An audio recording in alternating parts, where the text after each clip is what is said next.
Hi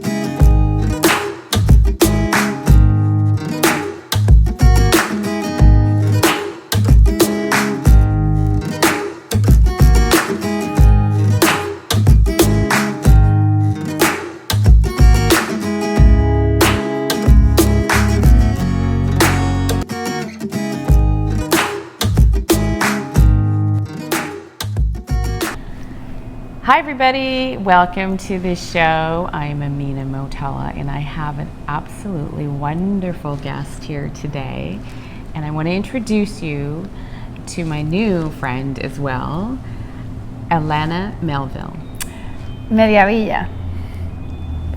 Sounds beautiful. So my husband's last name is Melville, but I didn't take it. So I'm not a Melville. Okay. Yeah. Very nice. Yeah. So sort of. But my name is Alana Mediavilla or Mediavilla, and then Melville as my husband's. I just put it in there on Facebook. I love it. It's wonderful. I actually did not know that. I know. Now you know that. Okay, now I know that. Okay. So, well, welcome. Thank you. Yeah. Thank you. You're my new friend too. I mean, I met you in Miami. I met you saying like Puerto Rico to VG to somebody else, and I was like, huh. And you had such a big smile on your face, and then that's how I met Amina. Yes. And that was like a couple weeks ago, and then we hung out a bunch of Miami, and then here, and just continuing to.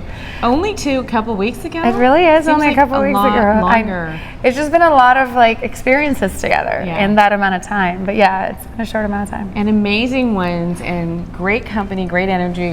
We are talking from Puerto Rico right now in Old San Juan, and this is one of these old, magnificent buildings that we're in. It's spectacular, and the energy is just outstanding. It is. Yeah. It is. Puerto Rico is magical. I mean, here we've talked about the fact that Puerto Rico is one of the tips of the Bermuda Triangle. So it's just like just magic, and I've been to a lot of really beautiful places, and this place is definitely beautiful. But there's just something about the magic, and I know I'm from here, but I don't know. Other people seem to say it. Yeah, it is very magical. That's exactly how I've been describing Old San Juan as magical. Just there's something. It's you until you come here will you realize what it feels like, and it is truly special. So I'm just so happy to be here, and you've been wonderful. And I just thought, we really got to have you on the show and let everybody know who you are and what you're doing, because you have this incredible energy about you that shows through the way. Now, I don't know a lot. Truly don't even know a lot about. We're all finding out about each other together. Alana and her work, but I know a little bit, and you have a film production company, and you've done a lot of work in your past prior to crypto. So we'll talk about how cryptocurrencies has come into part of your world as well, but you are a film production company, and you've been doing this for many years, and you're a hard-working girl. I am. Yes. Yeah. It's easy when you like what you do. Yeah. Yeah. I've been just a filmmaker for a long time, behind the camera. Doing everything, production, holding stuff, carrying boxes, the whole thing. Just tell us, how did you start out? Like let's go a little bit back in the beginning. Well, I got pregnant when I was 20, and my husband, then boyfriend, was still in college. I was still in college. I dropped out of college to move to New York, which is where he lived, to have her. But I was completely cut off from my family for getting pregnant, and it wasn't a great time. But he was going to college. And so I started working because we had to. Like, one of us needed to finish school, the other one needed to pay for the midwife and the diapers and the food and all that stuff. And so I started working at that time and just doing graphic design for different companies around Brooklyn. I was living in Brooklyn at the time, so I was designing menus, I was designing logos, I was going to laundromats, and I had a little menu of services that I would do, like logo, flyer, all these different things. And so, so that's how I started making money. And then when I moved to California, I was living in New York between 2006, 2009. The financial collapse happened in 2008, and New York City just looked, you could feel it in New York, 2008, you could really feel. And My husband lost his job. People were not paying for little logos and stuff anymore. And so we decided to move to Silicon Valley because my husband's from Santa Cruz. And in Santa Cruz, I saw that Silicon Valley was booming. They did not look anything like New York looked like. In fact, they looked like, I just saw every new supercar in every color just driving by every day. And so I got a job at a video game company doing their graphics and their UI and their animations. And that's when I started getting into animation. And then doing their videos. We couldn't afford anybody to do our videos. So I was making all of our videos. And then we were in a building with a bunch of other startups. And then I started making everybody else's videos and then because I had my animation background, I was doing like superimposed graphics, like somebody's texting and you can see you've seen it a million times. Well, I've done it a million times. Right. Wow. So that's how I started, was really But just not everyone was integrating. doing it a million times back then. Not back then. Back then we were still, looking at what Apple was doing, looking at what, a few other people were doing. Some movies were starting to come out with that kind of like animation because, smartphones weren't a thing back then. And texting just wasn't as a part of people's lives as it is now. And being connected to a computer wasn't as much a part of people's lives. So, so I started doing their videos and everybody's videos, and then started my own company doing that, producing videos for tech companies specifically in Silicon Valley.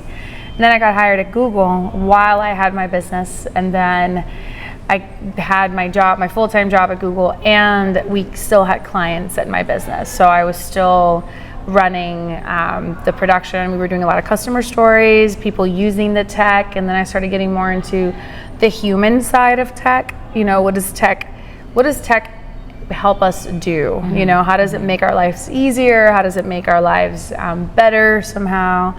And those were more the stories that I was interested in more than the technical stuff.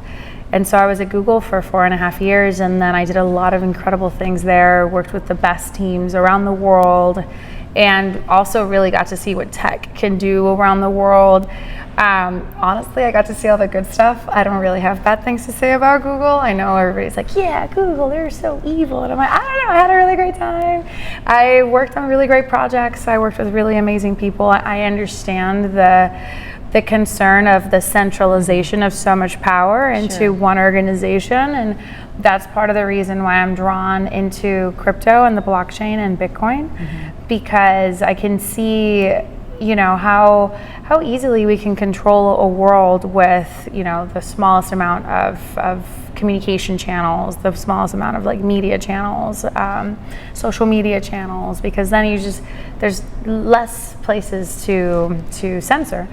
So I've in 2015 I just really started diving into Bitcoin and what that means, and it's been 7 years, and now I moved to Puerto Rico last year. During the pandemic, left California. I was gone for 15 years from the island and then moved back. Yeah, because you're native to Puerto Rico. I'm native to here, yeah. But I left when I was 20 when I got pregnant to New York, and then I never came back. And then I just stayed in the United States. But then I moved my company here because of the tax credits, and having a business in California and when is really tough because the taxes are just very hard and the cost of living is very high. So I was able to do well, but when I found out about the tax benefits in Puerto Rico, I felt like I could actually grow my company much faster if I didn't have to give half of my money to the government that seemed to not really manage it very well anyway. Well, it's definitely a great incentive if you can do that. And there's quite a great community, crypto community here in Puerto Rico, which I got to know a little bit better going to the Crypto Mondays meetups, and which you've taken me to, so thank you for that. And we did the NFT launch party the other night, so just a great number of people I got to see in a short amount of time in this community that I've heard so much about, actually, and very supportive, and so it's a great place. I think it's a great place. It is. You see everything. Which is cool because I feel like it helps me fine tune my radar, like if you are only around cool people, then you lose what it's like to be around somebody that isn't really cool. Yeah. And so there's a lot of fish in these waters. That's right. Yeah, there certainly are, literally. Yeah. Okay, so let's talk about, and this is why I really wanted to do this show with you, is to talk about your project. You have a great idea that you've come up with, and it's a documentary. And so please tell everybody what your documentary is about. What you can't talk about what it's called. You haven't named it yet, right? You don't have a title? I do have a title for it. And you can't talk about that yet? When is this video coming out? Well, no, if you don't want to talk about it, that's fine. Okay. Yeah. Cool. All right. Yeah. We'll do one after. Okay. We'll do another review. Yeah. So my documentary is about Bitcoin mining. And what is it? Why is it important? Why do people believe that it's unsustainable to mine Bitcoin? Where did those ideas come from? Are they true? What is the kind of garbage that mines put, like all of it, basically all of it. There's a lot of information out there about Bitcoin as, you know, as a tool for freedom, or maybe against Bitcoin, or, you know, there's a lot of like existential documentaries on them, and they're very good, and they've been done well. But for me, I felt like the idea of like first of all, why was Bitcoin invented? Tell me, what was the world going through at that time? Like, really document that, and then that starts, and then how do you convince a bunch of people to start mining this digital coin? Mm-hmm. Like, how do you do that, and how does it start? And how does it start from people mining on their computers to opening huge data center size mines for mining? You'll make a lot of money. Yeah, exactly. So you make a lot of money, but that happened pretty quickly. You know, I guess it's been a while, but we're really going to dive into that. And Bitcoin, I'm a huge fan of Bitcoin. But Bitcoin can still be a victim of 51% attack if more than 51% of the mines are centralized. Mm-hmm. So we're still not out of the woods just yet with Bitcoin, and I want to really shine a light to mining and get people encouraged to understand it, maybe do it if that's, you know, something that they want to do or they can do. Maybe support a DAO that is investing in decentralized mines around the world. So there's a lot of ways that people can get involved with mining that isn't necessarily like mining in their houses. Mm-hmm. And the documentary is going to go into what that is. And I feel like even people in the crypto space don't quite understand mining really well. I know I didn't. You know, there's a lot of things to understand. Yeah.